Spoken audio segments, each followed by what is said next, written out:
Good morning po sa inyo lahat. Isa pang muli yugto na ating daily Bible blessings. Pamagat po na ating araling ngayong umaga ay mga kaaliwan sa gawain. Mga kaaliwan sa gawain. Ang mari po isang hadlang sa ating pagpapatuloy sa gawain ng Panginoon ay ang panghihina ng loob o discouragement. Dahil sa ating palagay, maaring parang ating gawain ay hindi lumalago o hindi namumunga. Ukol po dito, para sa akin, maaari magsilbing kaaliwan sa atin ang dalawang talinghaga mula sa ika-4 na kapitulo ng Aklat ng Marcos ng Biblia. Una po yung matagpuan sa Mark 4:26 hanggang 29. Ito po ang talinghaga ukol sa taong nagasik na binhi sa kanyang bukid. Ang taong po ito ay natulog kung gabi at bumabangon kung araw. Samantalang binhi naman ay tumutubo at lumalago. Ngunit po hindi alam na nagasik ang taong ito kung paano. Ang lupa ay nagpapasibol at nagpapabunga, usbong muna ang lilitaw, saka ang tangkay, at nahitik ito sa butil.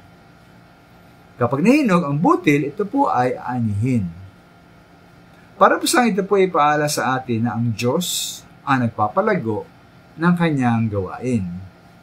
Kahit kumisan, maaaring hindi natin mapansin ang paglago at pumunga nito.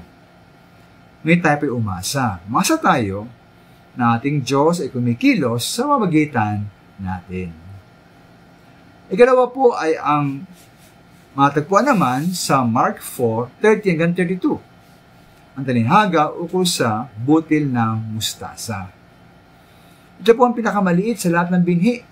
Ngunit, kapag tinanim, ito po ay lumalago bilang pinakamalaki sa lahat ng tanim. Nagkakasanga at nakapamugad ang mga ibon doon. O maaaring malit lamang po ang ating gawain sa Panginoon. Pati ang simula nito ay maliit lamang.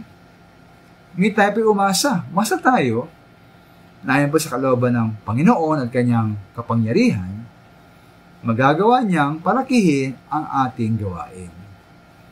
At pamungahin ito ng higit upang panginabangan na ating mga pinaglilingkuran.